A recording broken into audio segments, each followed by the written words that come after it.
é a diferença de uma criança? Como é que uma família, um pai, mamãe, papai, vovô, que fica mais perto, vovó, né? Pode perceber traços de uma criança que poderia falar que é autista ou TDAH? Tá. Tipifica pra gente, doutora. Tá. Vou explicar um pouquinho sobre a neurodivergência, né? Engloba alguns diagnósticos. Dentre eles, os principais são o autismo e o TDAH.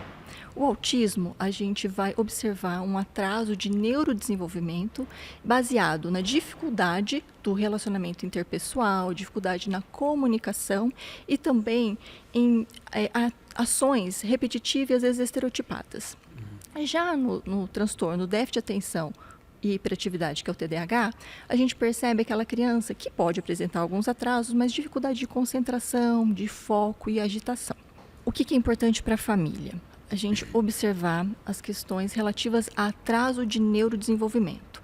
Eu falo que, a princípio, não importa o nome, não importa o diagnóstico, importa o que a gente faz. Entendi. As famílias têm muita dificuldade, às vezes, de aceitar principalmente o autismo.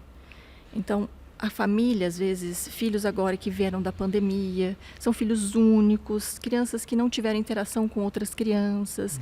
Hoje as famílias são menores, então tem menos interação com os primos, então não tem aquela comparação. Às vezes a família mesmo não percebe. Mas quando percebe, o que é fundamental? Procurar ajuda. Entendi. Professor... Então, a primeira coisa é vai procurar ajuda. Isso. Mesmo que seja uma preocupação assim pequena, mas se traz uma preocupação, a família tem que procurar ajuda. Vou dar um exemplo. Eu trabalhei muito tempo em pronto atendimento, então eu falo que uma mãe, uma família, ela pode exagerar na preocupação, por exemplo, em questões que podem evoluir de uma forma grave, doenças graves. Mas quando envolve comportamento, a família nunca exagera. Então a família nunca exagera quando ela percebe algo diferente. Então é muito importante procurar ajuda precocemente. Quanto antes for feita a intervenção, melhor será o prognóstico a longo prazo. Entendi. E que idade, por exemplo? Qual é a base? Tá. A gente já consegue notar as primeiras alterações no primeiro ano de vida. Né? Já? Já no primeiro ano de vida. Observa isso. Por exemplo, uma criança que balbuciava, de repente teve uma regressão, parou de balbuciar, que já tinha uma destreza motora, de repente ela parou, estagnou. A gente tem os marcos de desenvolvimento. Então, a criança tem que atingir os marcos de desenvolvimento. Sim. Então, por isso que é muito importante acompanhar o primeiro ano da puericultura com aquelas consultas mensais.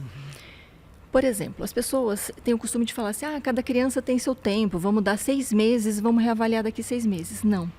A gente tem que avaliar de acordo com os marcos de desenvolvimento. Por exemplo, se uma criança, uma criança pode começar a andar entre 1 ano e 1 ano e 2 meses. Claro que ela pode começar até antes. Mas se ela passar desse prazo, eu já tenho que investigar. Então, ela pode variar, ter o seu tempo dentro de um padrão dos marcos de desenvolvimento. Então, passou desse prazo, a gente tem que investigar. Às vezes é só uma falta de estímulo, mas a gente tem que ir atrás. Então, a gente pode pensar na parte motora, que é sentar mais ou menos com 6 meses sem apoio, né? Firmar a cabecinha com 3 meses, andar entre 1 ano e 1 ano e 2 meses. Já, por exemplo, a fala. A criança começa a balbuciar, emitir sons com 6 meses. Com 1 aninho, já tem que falar as primeiras palavrinhas. Com 1 ano e meio, falar 20 palavrinhas. E com 2 anos, ela tem que estar apta a formar frases de 2, 3 palavras. Vai ter um conhecimento de mais ou menos em torno de 200 palavrinhas. Entendi. Nossa, é bem métrico isso. Sim. E, doutora, quanto mais cedo, melhor, por causa da neuroplasticidade? Exatamente. Quanto mais cedo, melhor.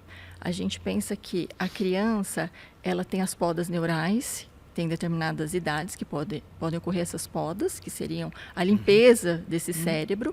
Então, quanto antes você estimular, melhor. E o que é importante a gente avaliar? Nem todo mundo é autista e nem todo mundo tem TDAH. Às vezes pode estar acontecendo algo orgânico que pode gerar esse atraso de neurodesenvolvimento.